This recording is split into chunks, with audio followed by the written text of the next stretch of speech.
Okay, well, let's begin with the Fatiha. Aisha, you help us. Bismillah.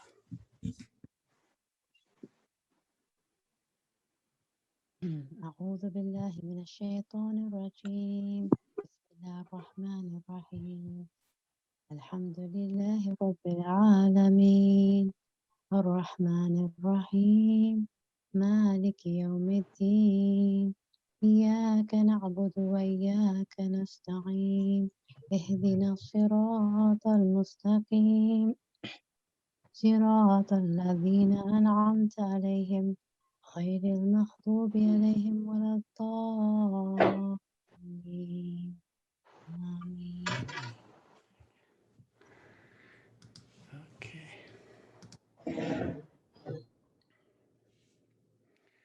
Okay, well, let's begin. We'll be diving into the vast earth.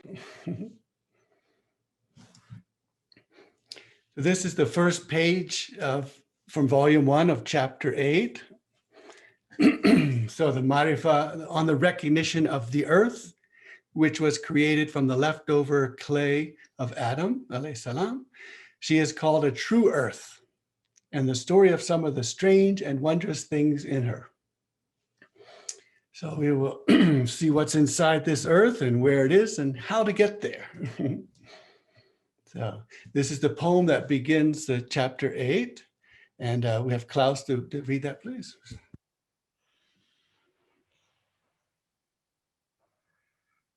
Sister, no, we recognize you as aunt, sister of our father Adam. You are our sweet mother of unrecognized origin. The children look to you, sister of their father. They fight each other with sickly purpose, except a few of the children. They bend affectionately to you with giant spirits. Aunt, tell me, how did he manifest his fraternal secret in you? His descent to the earth affirmed, such that from someone like you there would appear a universe the cherisher of humanity would be pleased to trust us with. You have the state of being the imamah, and the imam is your brother, and the lead are his likes drawn out of him. Yeah, that's quite a poem. I've been with that one for a long time. And so we have the idea here of that we have Adam, Eve, the body, and then from that a leftover is taken.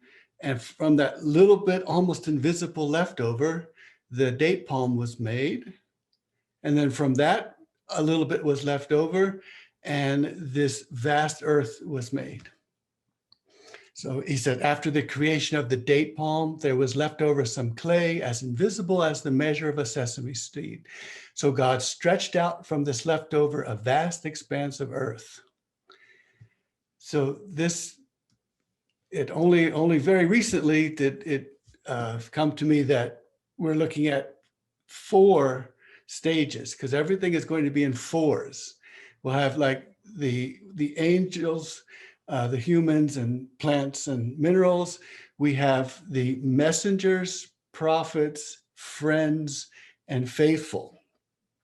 So in this one, we have the humanity is the is the unmentioned one. Then the first one mentioned is the Haywan, which is Adam, Eve, which is the organic body. So that's animal life. And then from that, there was a remnant left over. And from that was made the date palm, which is plants, cellular life. And then from that, there was a leftover. And from that was made this entire vast earth, so mineral. So we go humanity to animal, to plant, to mineral. And then as we know that the animal is small of body, but great in meaning. And then this mineral, the vast earth, it must be like a gas or something. It's very few molecules or things in there, and yet it stretches across this huge measure, which we'll look at in a minute. So this humanity that comes before that, so that humanity comes, and this humanity, this perfect human, the perfect humanity was there while Adam and Eve was between water and clay. So between water and clay, this fermented clay, before that, there is this first humanity. And that in Arabic is the aql al-awwal, the intellect, the first intellect. And I'm now beginning to see that this can't, whatever I think about intellect, that can't be the translation. So we're going to go back to the original, which is aqala, to constrain. And so if you look at what is this perfect humanity, what is this light of Muhammad, it is the first constraint.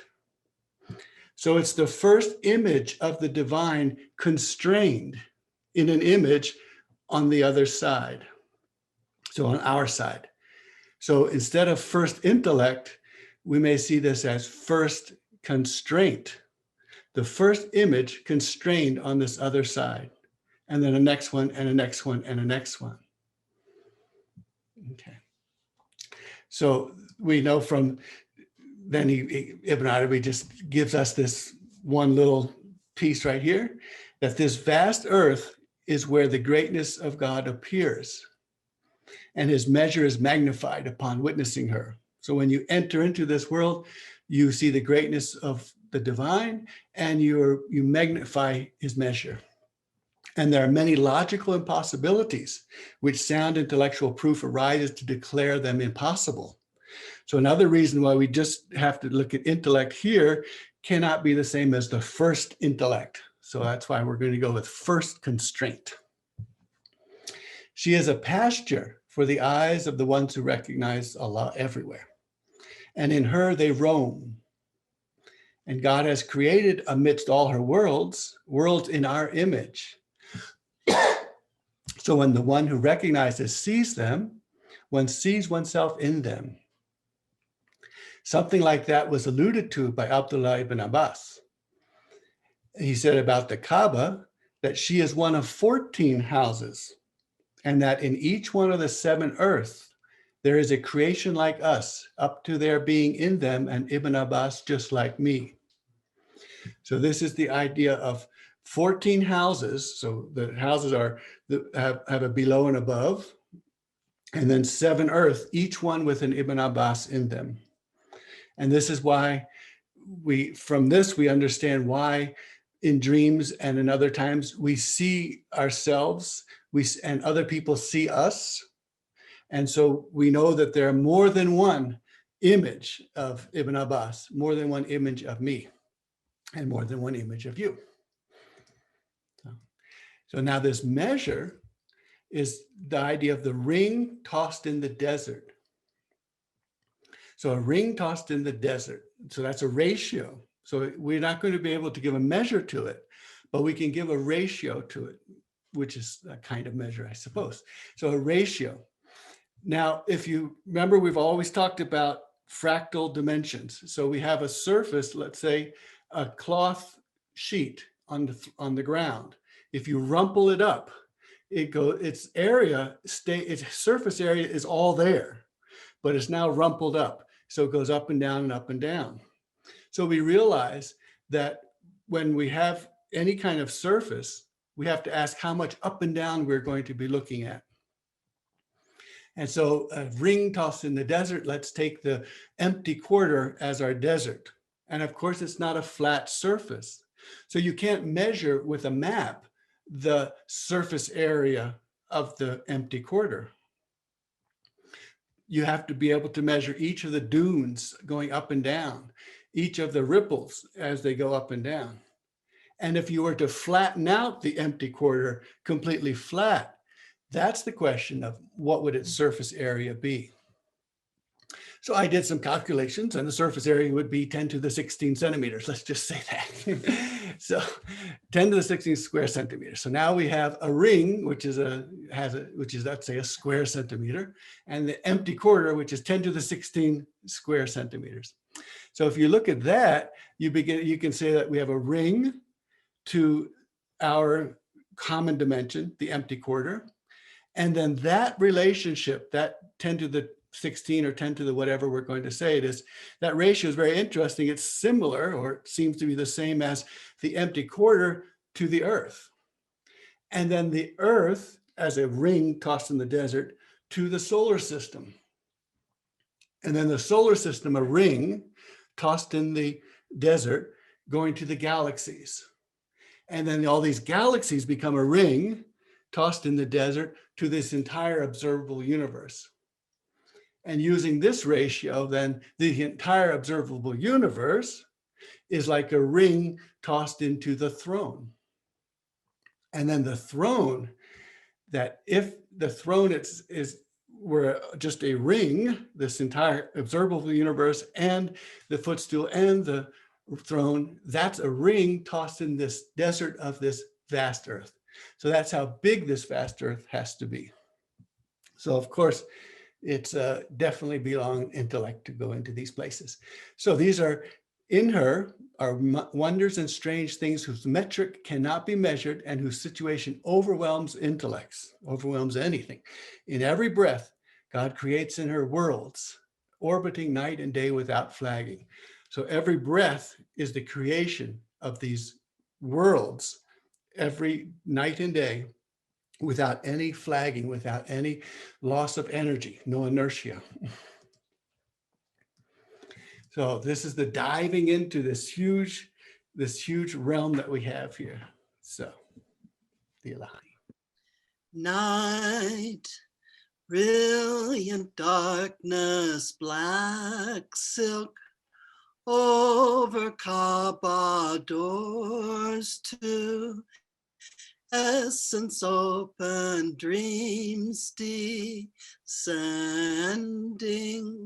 Night brims with secrets timeless, before radiance doors to mercy open, spirit descending, gentle power spreading everywhere, heal, restore, resurrect, high night of power, soul unveiled.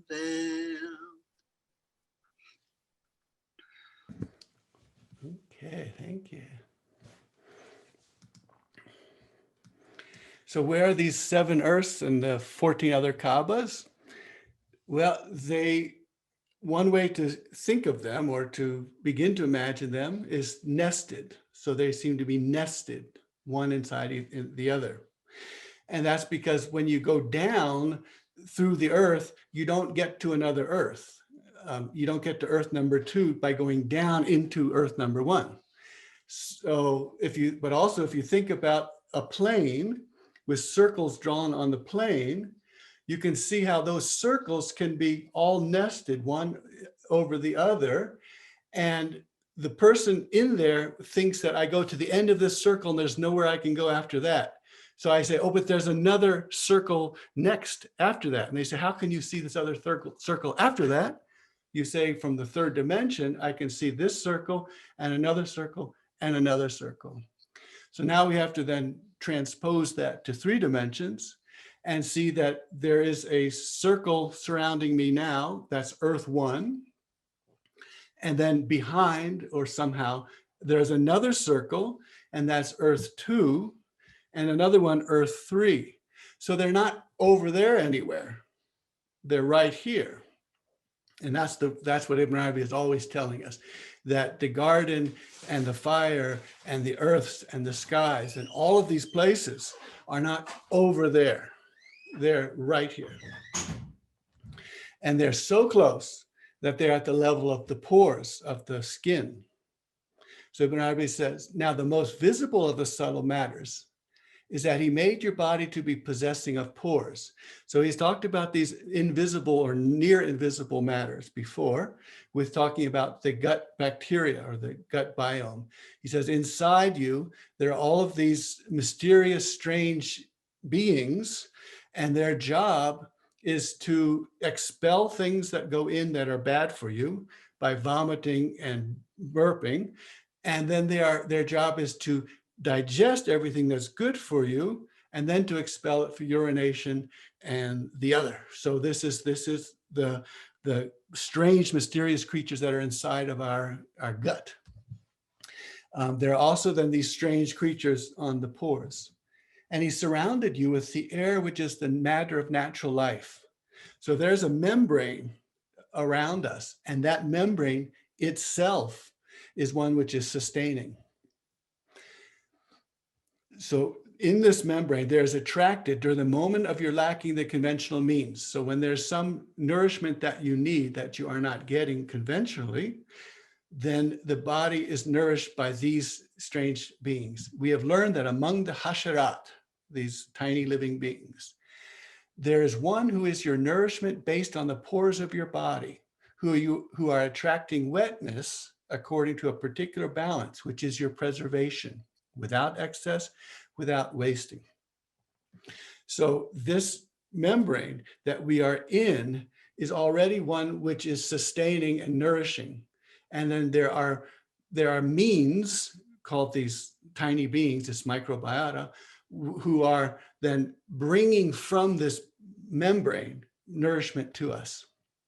So we are surrounded by this membrane, and this surrounding membrane is nourishing.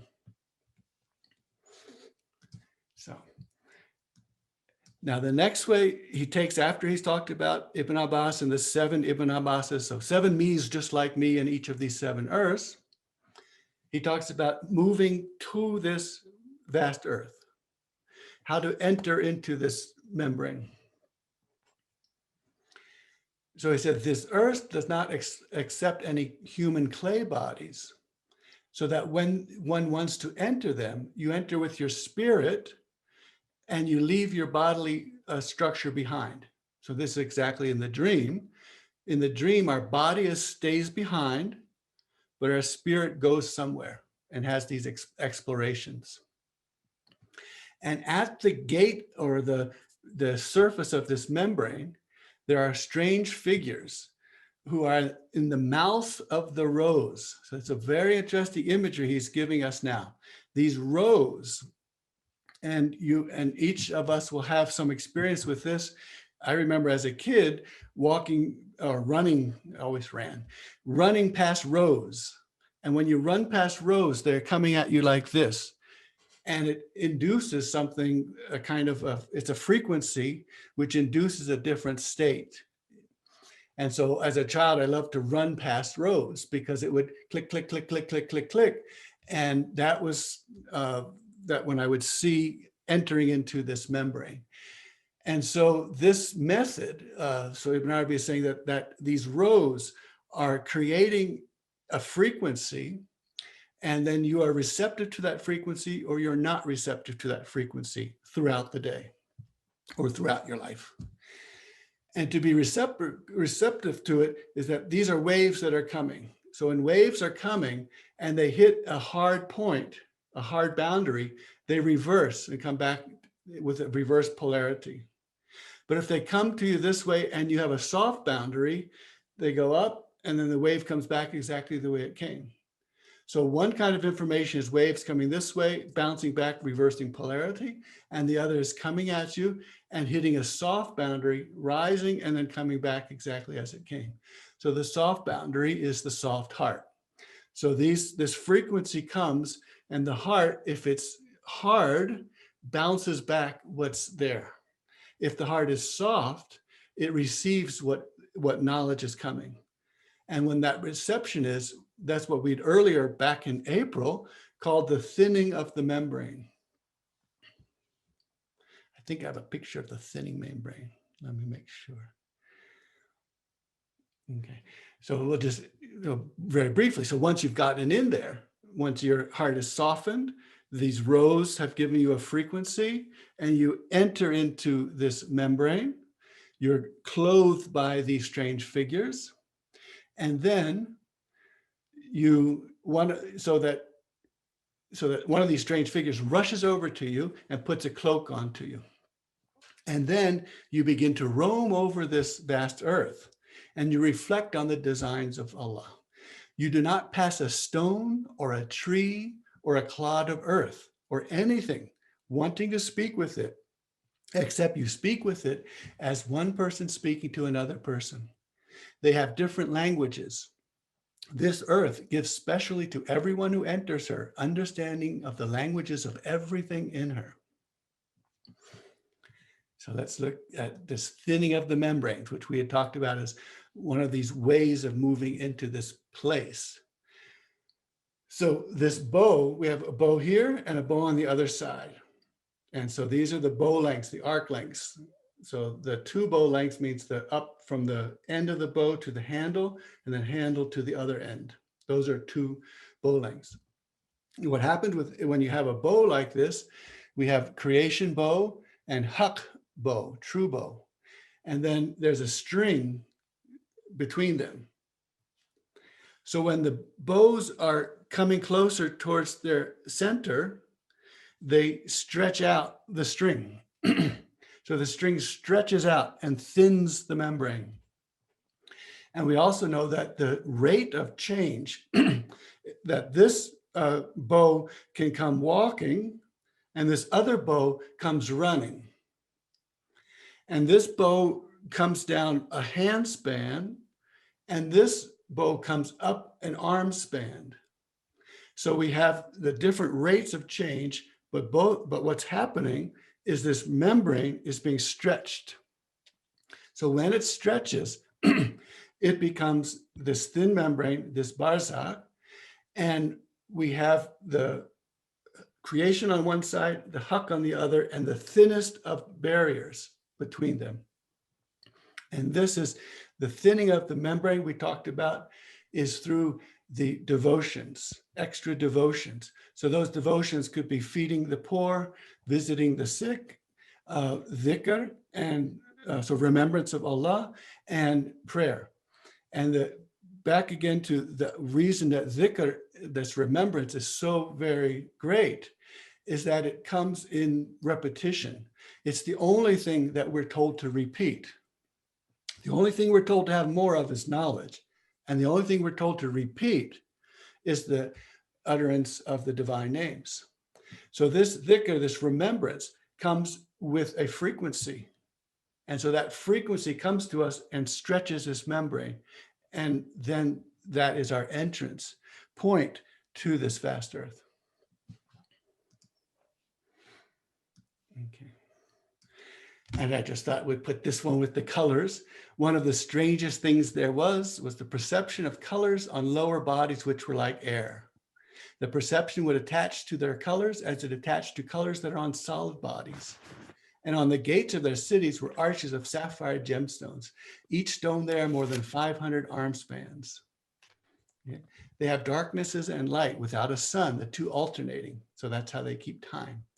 When they travel on the ocean and plunge in, the water does not leap at them the way water leaps at us.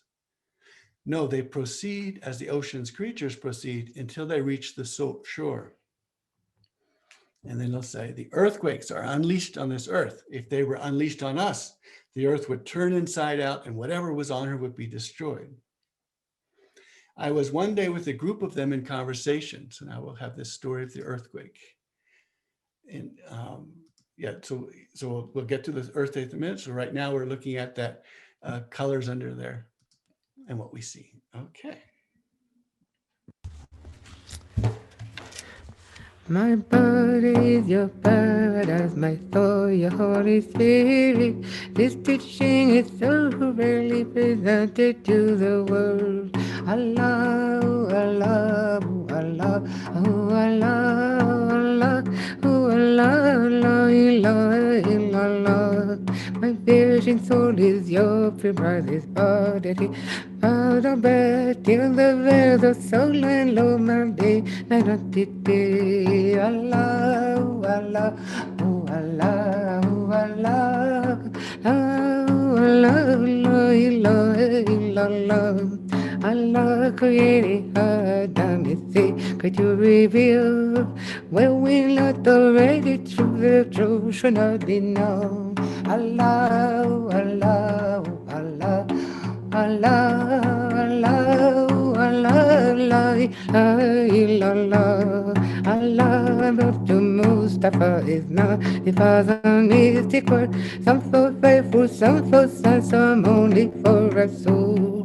Allah, Allah, Allah, Allah, Allah, Allah, la ilaha illallah.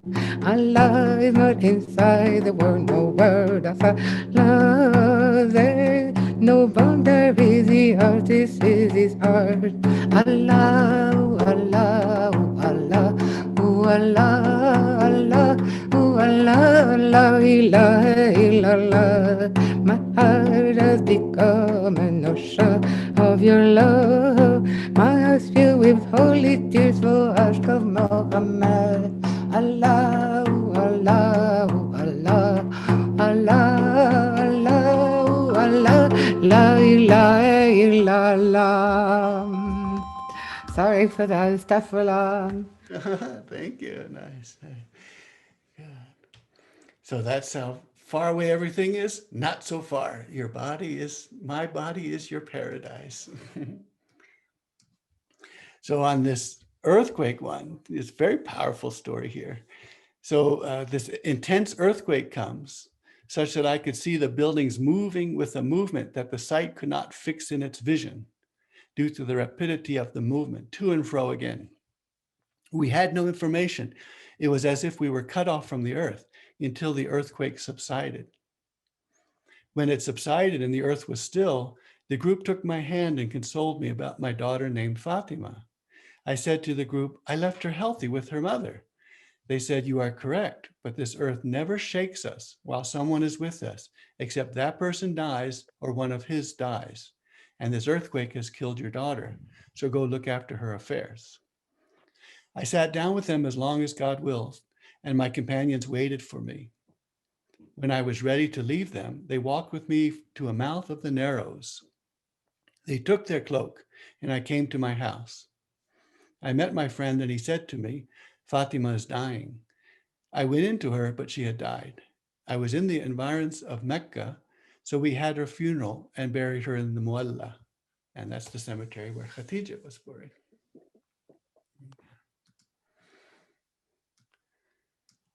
Okay.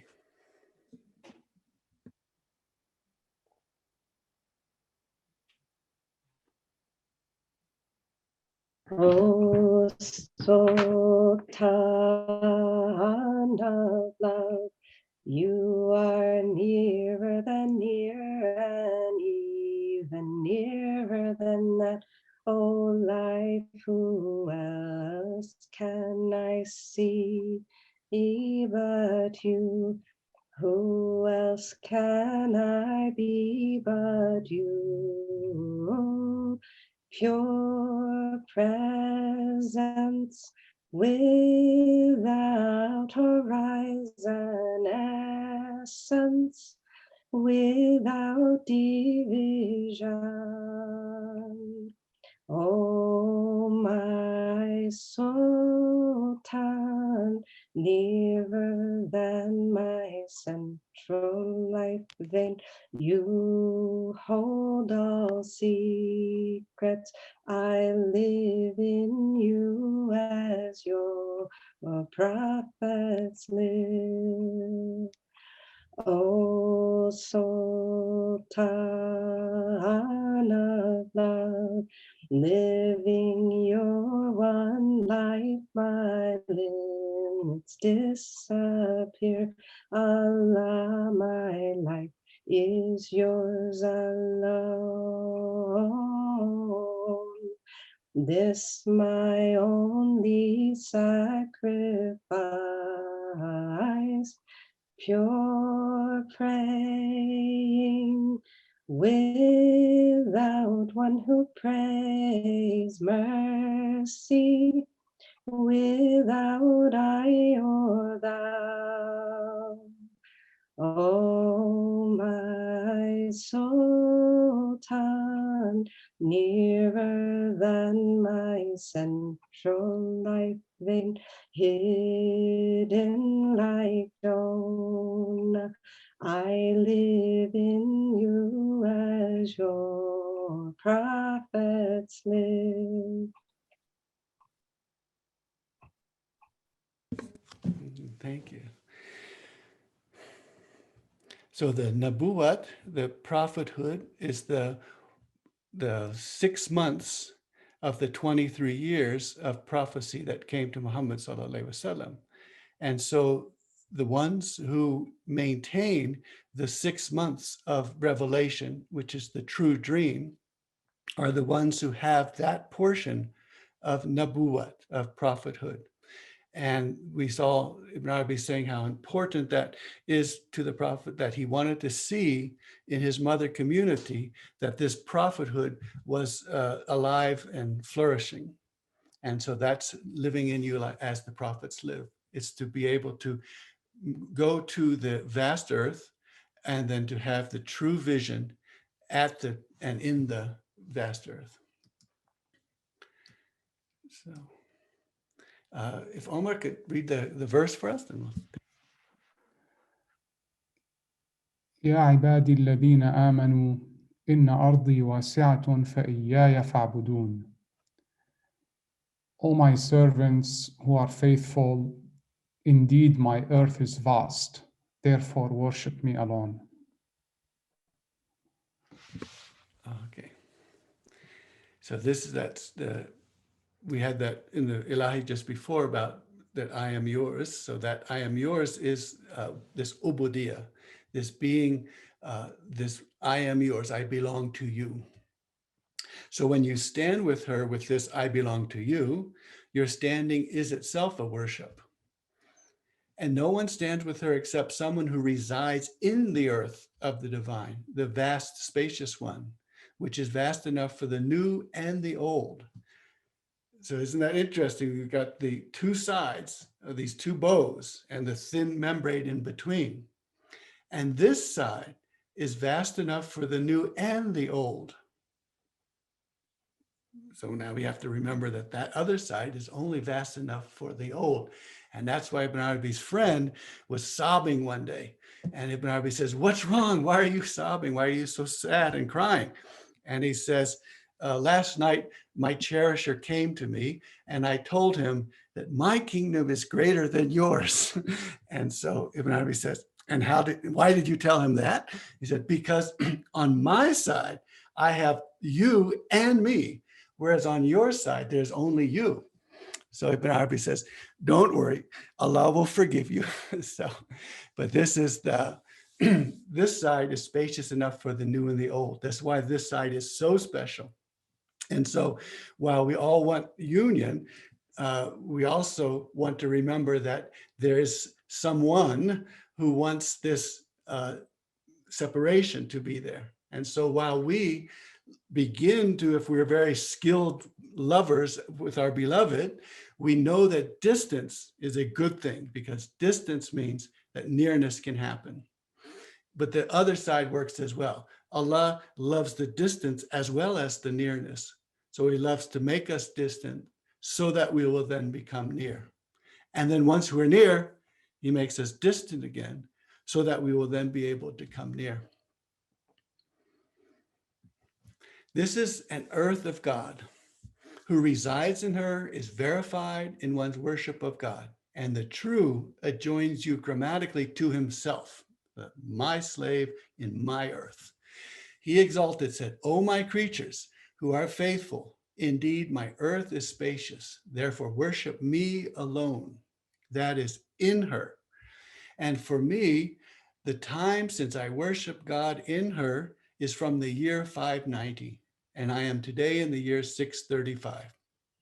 So this is living as your prophets live, to be able to worship Allah in the vast earth.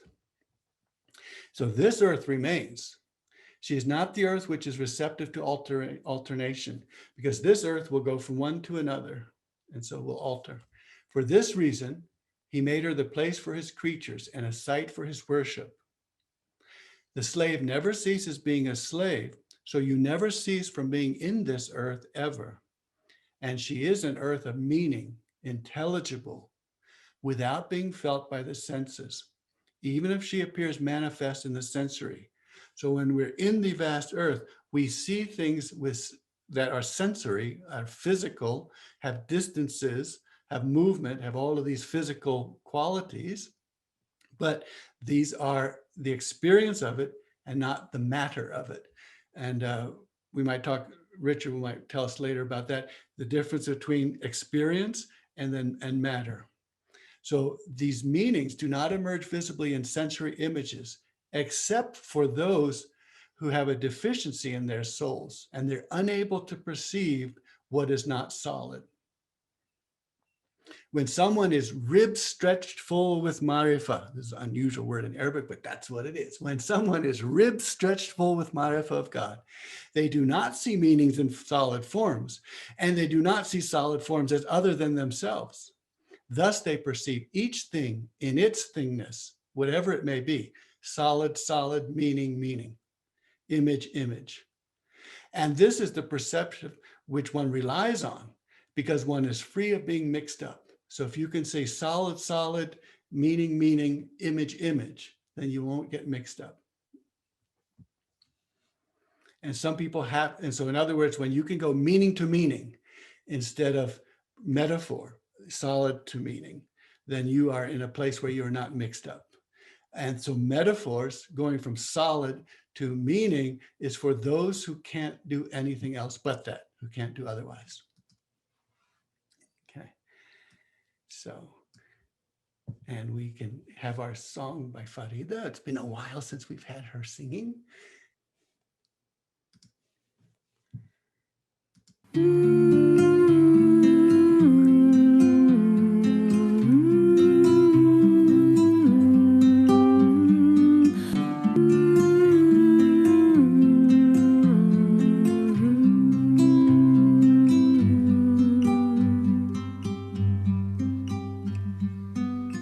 Deep within me, there's a place where always I find silence and peace. There's no time, no reason to run, no reason to hide.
strength and no more weakness, nothing to search for and nothing to find.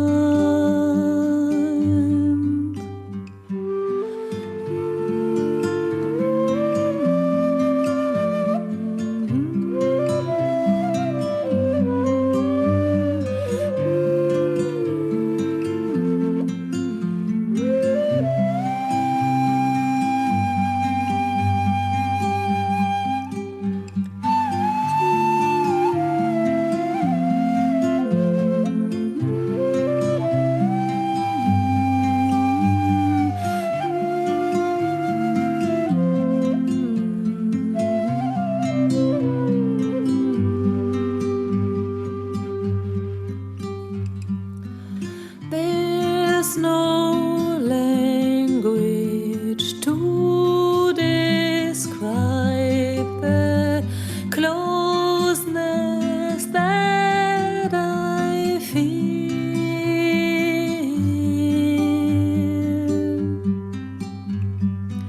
No more words, no more ideas, only tenderness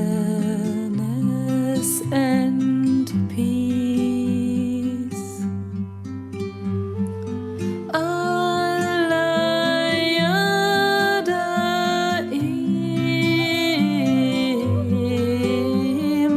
Allah Yasamad,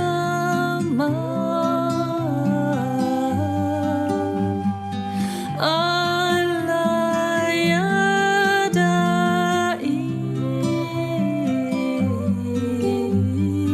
Allah Yasamad.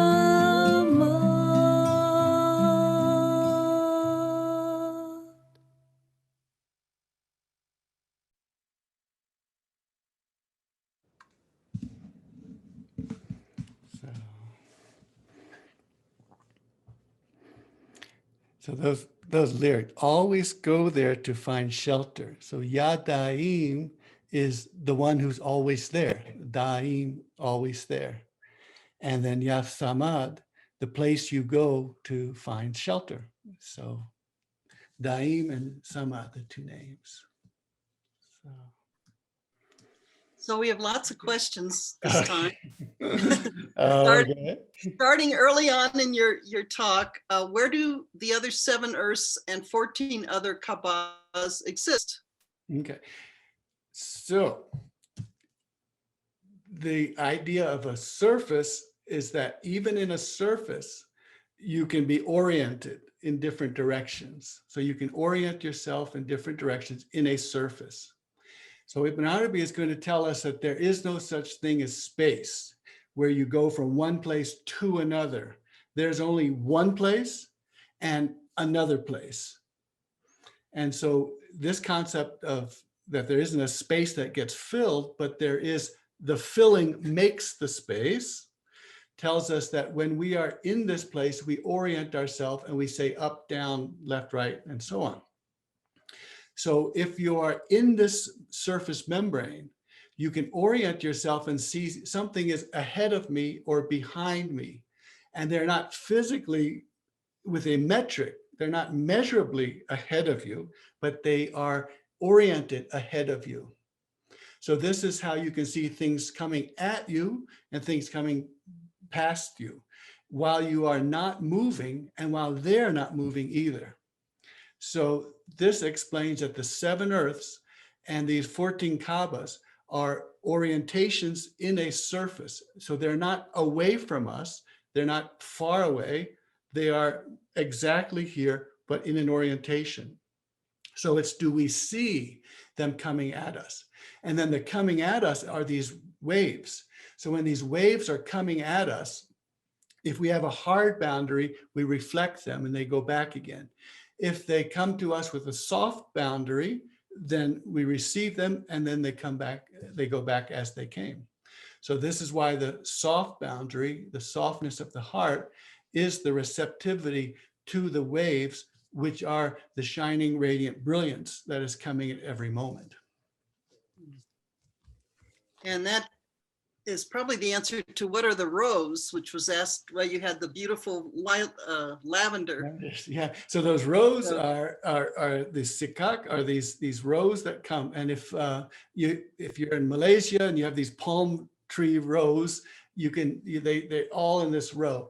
When I was growing up, we had corn in these rows, and if you run past them, they give you a frequency. And I understand that people have epilepsy might get triggered by something like that. So these are frequencies which are modulating and are neuro frequencies. And so you can have these click, click, click, click, click, click can do something to us inside. And so what they do to us is they put us into a certain kind of wave state. We've also talked about the 70,000 angels coming to each individual every day. So 70,000 angels are coming to you every day, which is a frequency of 1.1 something every second. So, or 1.1 angel per 1.1 second, something like that. So these angels are coming at us in the frequency which we call delta waves. So our brains are at delta waves. So when you're in a certain kind of brain state, you are receptive to all of these waves. If you're in alpha state, very active, then you're not in tune with or in the frequency of the incoming angels. And this apparently is the state where when we are half awake or in prayer or when giving a dua or in dhikr, those are states which bring our brains into a particular frequency, which happens to match that of the incoming angelic forces. Who offers these cloaks? So the cloaks, so Ibn Arabi will go into cloaks at different places, but the idea of the cloak, the one that these are these strange beings who offer a cloak that you put onto, the counsel that Ibn Arabi gives us is that the cloak is the cloak of the Prophet ﷺ. And so the Prophet was holding Ali and Fatima on one side, and Hassan and Hussein were on his lap, and he had a cloak around them. And Salma came in and said, "Am I not also your family?" And he says, "You are my family, come into the cloak." So we hear that the counsel is that come into the cloak is the protection of this family. So we want to come into the protective cloak of this family. And that's our way to approach the barzakh, approach the vast earth, is under the protection, under the cloak. And this also idea of protection is there with Ya Samad in the song. So Samad is the one we resort to. So this idea of protection and resorting to is very important. Partly because, and this is the same way Ibn Arabi, when he does talk about music, he can be very harsh and stern about music, because as we know, music has a big effect on people, and that effect can be good or bad. So you can have, racist marches with all these protests, racist marching and all these kinds of ideas in music. And you can also have the most lovely music, which stirs, compassion, all that. So Ibn Arabi is very cautious about the music is an instrument. And so you can't just say it's all good or it's all bad. It's an instrument. So you have to watch what it's doing. In the same way, these frequencies are ones where they are potentially dangerous, because we can have fantasies, we can have schizophrenia, we can have all these kinds of things happening to us. So the protection is to be under the cloak of the Prophet ﷺ. And when we're under his cloak, then we're following his path and we're following his light. And that's the one which will safely bring us into the barzakh, into the vast earth. Why does the divine force union and separations again and again? So that's, in a sense, that's the way life is. And this is our feeling of being distant And then to know that when we're distant, we'll come back again is why we're there. And so Allah says, if you did not offend and sin or offend and do wrong things and ask for forgiveness, so wrong things which would push you away from me, and then ask for forgiveness, which would bring you towards me, if you did not sin and offend, I would find and make a people who would sin and offend and ask for forgiveness, and I would forgive them. So now we realize that our creation is designed to offend and be distant, and then repent, turn, and come back again. And so that back and forth is what we are here for. And so, but this is a also, it's painful. That's a painful, tender truth. And then we find out along the path that it's the same experience that the divine has. The divine also knows with great compassion that I will have to push this creation away to bring them back again. They have to my image has to be far away from me so I can see it, and then it can be brought to me. But then I want to see another image, and so it has to be made far away and then brought back. So this is the experience of creation and the creator, of distance, nearness, and we did, I think, a couple of months ago, the movie, the Bollywood movie Dil Se, is that the person says, I hate this distance between me, the lover and the beloved. But then he says, I love that the most because if there were no distance, there would be no reason or means or pretext to come close to you. And so this is how Majnun and Layla, Majnun realizes that the distance from Layla is what makes his love so powerful. Nice. So Arifian constantly perceive absolute, in quotes, meanings in every being's situation. Well, so the rest of, most people will take a solid thing and take meaning from it. And that's metaphor, and that's good. That's great to be able to say, I see a solid thing and its meaning is this. The ones who recognize God everywhere, they see a solid thing as a solid thing, a meaning as a meaning, and an image as an image. So the solid thing is not more or less. This is a solid thing.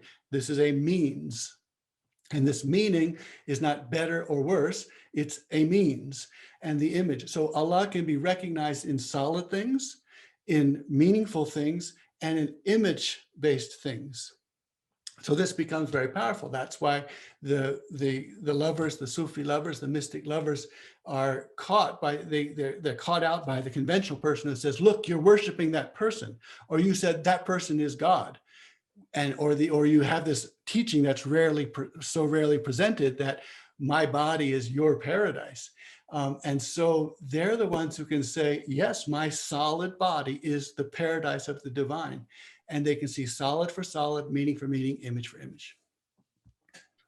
And they just have to be careful when they're speaking to the people who are only able to see material. And so Ibn Arabi's word for that are people who can only see material are blockheads. And so like a block of ice, the ice, and so water is knowledge, but the block of ice is knowledge which is solidified and can't flow. And if it can't flow, it can't give any understanding or meaning to it. So people who stick to that are blockheads. When I was growing up, that was Charlie Brown was criticized as being a blockhead, right? But so that's the people are unable to move and see that either that the solid has meaning or that the solid is solid and therefore meaningful. Can you please explain a bit more about, oh, it's hard, it moves on me. Can you please explain a bit more about two bows? One is hawk, and what is the other one, and how do they interact? So the two bows, so in the Quran, that becoming two bow lengths or nearer. So the two bow lengths are from the end to the handle, handle to the end. And these two bows, the first bow is creation, and the other bow is haq, is true. And these two bows, when the handles come closer to each other, the legs, the arms spread out. And as they spread out, they stretch the string tighter and tighter. So as this string is stretched tighter and tighter, these two bows are coming closer and closer to level. And so they're becoming, so lord and lorded over. The mystic bride and the one who is marrying the bride. So they become closer and closer. And then there's a thinnest of veils between them. So that's that imagery that we're having. And then we've learned that the velocity, the rate of change of the first handle is I move one hand span and the other bow, the divine, moves an arm span, or I move walking and the other one moves running. And so that's the different rates of, but this is how the membrane is thinned. So then we look for how do we find these thinning of membranes, and we find out that that happens when the heart is softened, and the heart is softened by feeding the poor, visiting the sick, and then all of the extra devotions, nawafil, and then that's dhikr and salat and so on. Beautiful.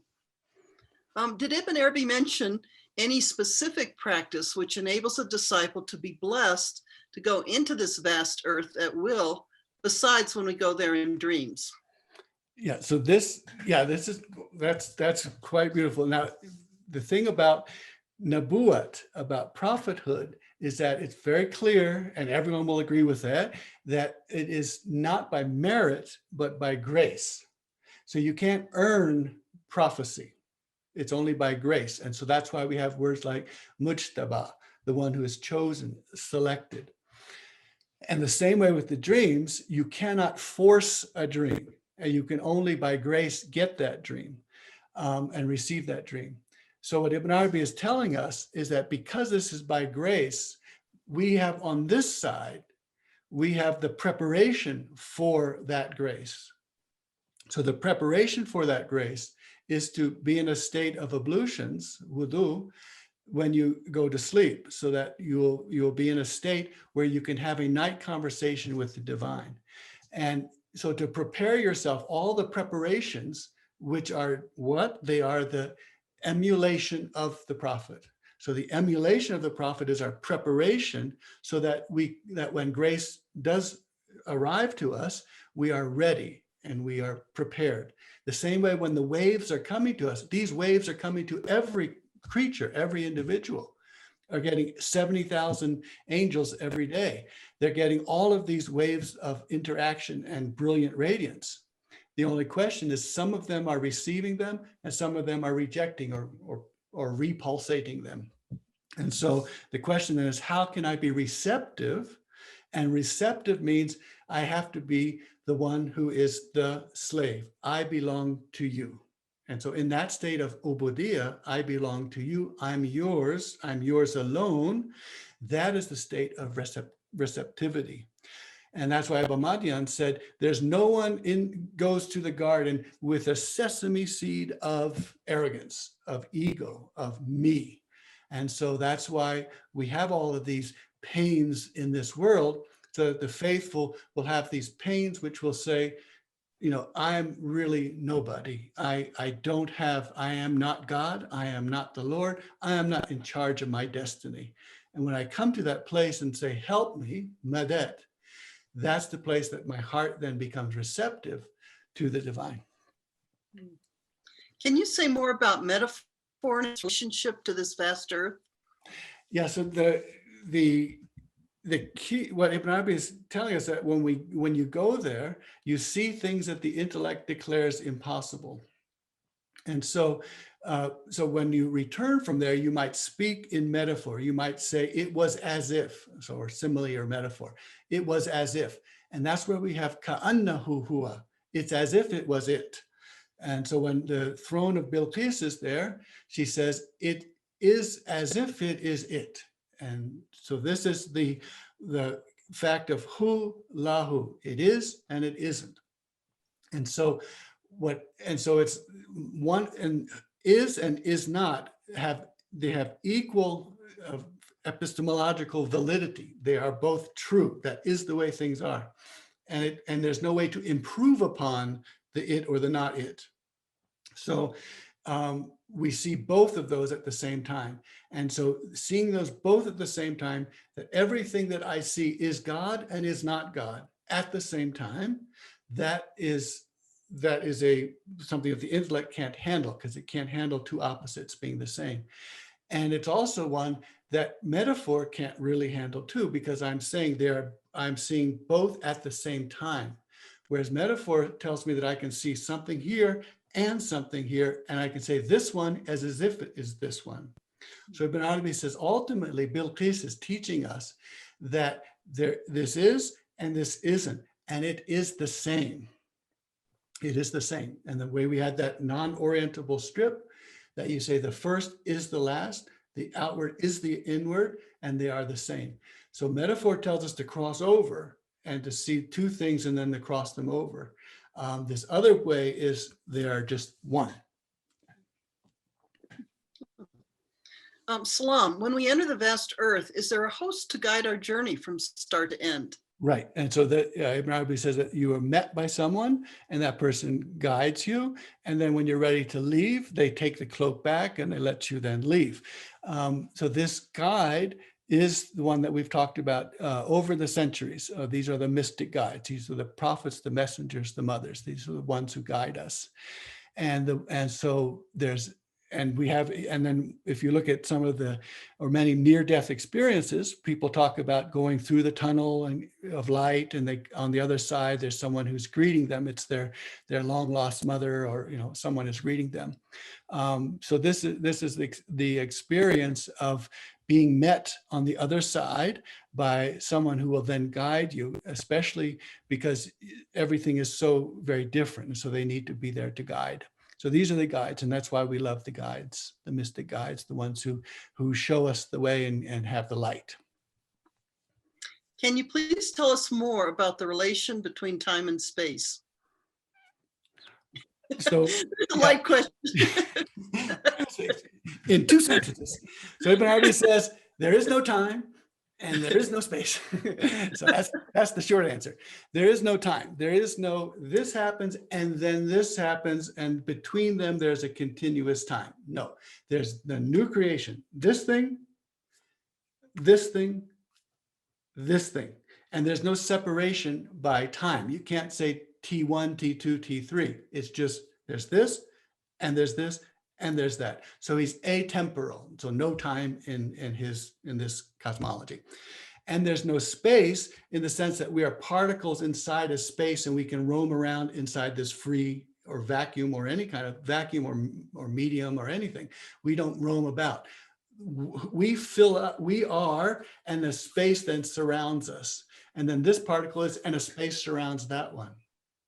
And you see, this ties back into the idea of pores and where are the seven earths. Because if we're in a box and I'm moving in this box like this, then that's the conventional Newtonian physics, that we're a particle and you move inside this box. And here's other particles and we're all moving inside the box. Ibn Arabi says, no, every individual occupies its own space. And that space then, every moment it's a new space, a new you and a new space surrounding you, and a new you and a new space surrounding you. So everything is within this space. And so everything within the space means garden and fire and the orbits and the celestial bodies and the throne and the footstool. Everything is in the one space, which is you. And so and that's why you don't go anywhere. So Ibrahim Adham, when he gets on his horse and says, I'm trying to look for God, and the saddle horn looks at him and says, the moment you took one step that way, you went away from me. And the same way with Bayezid Bistami, living in the city of Bastam. And then he goes off to look for God. And this old man comes and says, who are you? And he says, I'm Abu Yazid Bistami. I'm Bayezid Bistami. And he says, oh, you're Bayezid Bistami. God's looking for you in Bastam, back there. So it's all contained in here. Because there is one entity, there's one entity. Omar offers that pleasure is in the discovery and finding. So this is how, in a sense, we have to train ourselves and train our nafs, because the nafs wants what she wants. And so there's a way of training which says that in hardship, there's something inside that's folded in, which is good. And in distance, there is the thought and pleasure that there will become a nearness. And so the teaching is to begin to learn that. And so to learn that you are never separate. So when you go apart, you are going to be coming back together. And Ibn Arabi says, look at grammar itself, saves us, because Allah says, my creature. So as long as you're my creature, Allah's not going to go anywhere. It's not going to disappear. It's not going to be not being. Therefore, neither will the creature. So my creature, that saying my creature is your link to tell you there is no separation. And so that's a training or something that we need to learn. And when we learn it, then when things that happen to us that are bad, we say, as Omar said, there's three. It could have been worse. It did not make me lose my religion. And alhamdulillah, that there will be something that is in it recompensing me on the other side.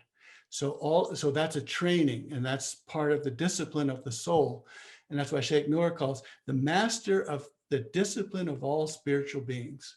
And so this discipline is to learn that we will be apart and we'll be back, and that there is no separation, that the honey and the comb is going to always be together. And the true teacher and the one who desires, the student, will always be together. Where do the rows, the frequencies originate, or are they found in the barzakh? So this is very interesting. So that's where it's a null volume hypersurface. So in this null volume hypersurface, waves are coming at us, but they're not coming from somewhere, and they're not going to somewhere, but they are waves somehow. And so there are waves that are given, so there are frequencies. And these frequencies are what we recognize as vibrations, frequencies, and we recognize that energies have vibrations and frequencies, and that, so you begin to speak in those terms of that things that someone, and there are people who are very sensitive to this, and they say, I can see or I can feel this frequency coming to me, and it's doing these following things to me. So our bodies, our brains have their waves. Our whole body is subject to frequencies and vibrations. Light is a spectrum of frequencies, and on and on and on. So this world is, at some point we ought to quit looking at, the Newtonian and the sort of very masculine way of here's a ball and here's another ball and here's another ball and these particles are bumping each other, and look instead, it's a field. It's an intelligent field which has vibrations and frequencies in it of light and of force and of energy. And if we begin to look at it that way, we'll see how something that is one, can have different frequencies within the one. And so that field is everywhere. Yeah, so that field, the moment you are, there's a field and a space around you. And then when you're here, there's a space around you. And so everything that you need is always there with you. And this is so different from, we think I have to go there to get something. So wherever you are, there is the face of Allah. Right? Thank you, Liz. So a question of clarification, are you saying that people under the cloak are spared mental imbalance? I worked with mentally ill patients who were very spiritual. Yeah. Well, of course, and historically, there's the Naran Shiffen, you would put people, they would put the insane on a boat, but the idea of that these brainwaves and these voices and things like that, they can be spiritual, and they can be for good or for harm, and so the protection is to always have the path to the water. And this is why Ibn Arabi will always tell us that's why we have the sunnah, the practice, the behavior of the Prophet.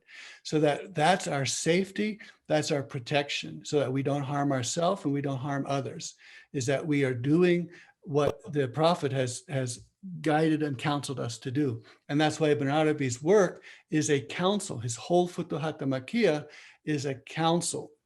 And that's to help us in the day-to-day life of how we can do all of these things and not get lost and not lose the bearing or lose the foundation, which is the foundation of being good to Allah's creation. Concretely speaking, what does it mean to be under the Prophet's cloak? How does that manifest in our daily life? Does it mean to formulate a good, pure intention?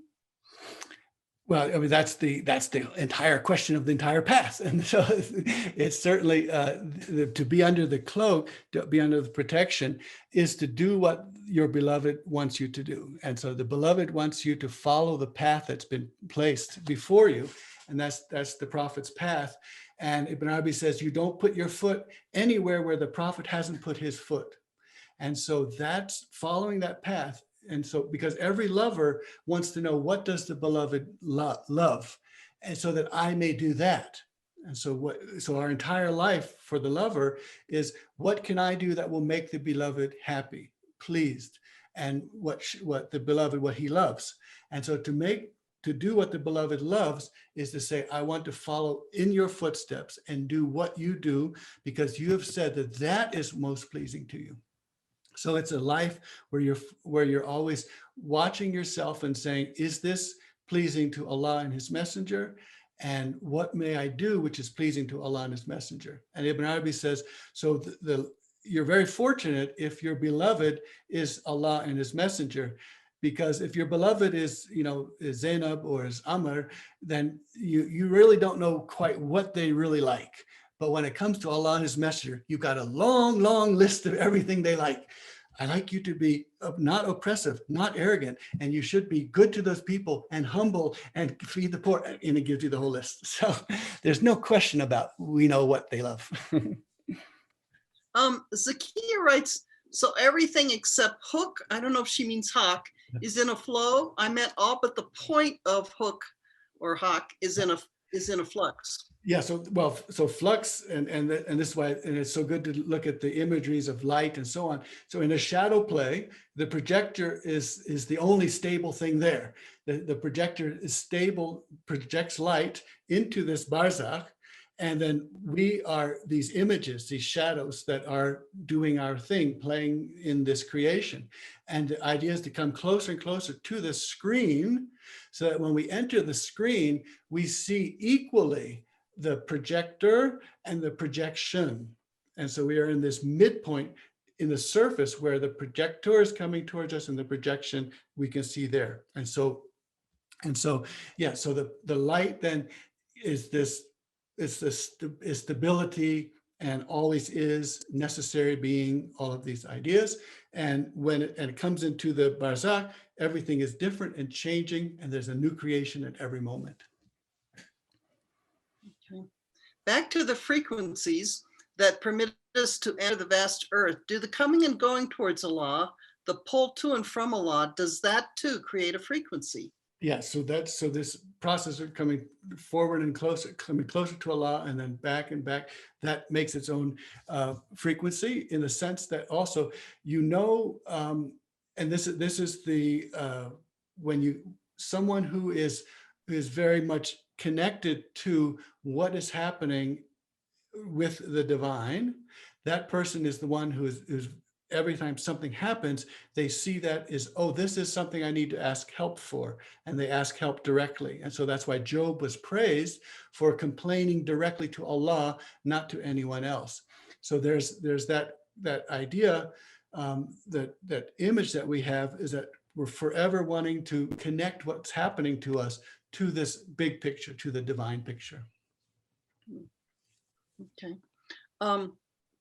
Isn't Allah sending his or her grace to anyone without that someone being prepared or not prepared in an Islamic way. Right. So every single individual is getting a space and a radiation of brilliance from Allah at every moment, every being and every moment.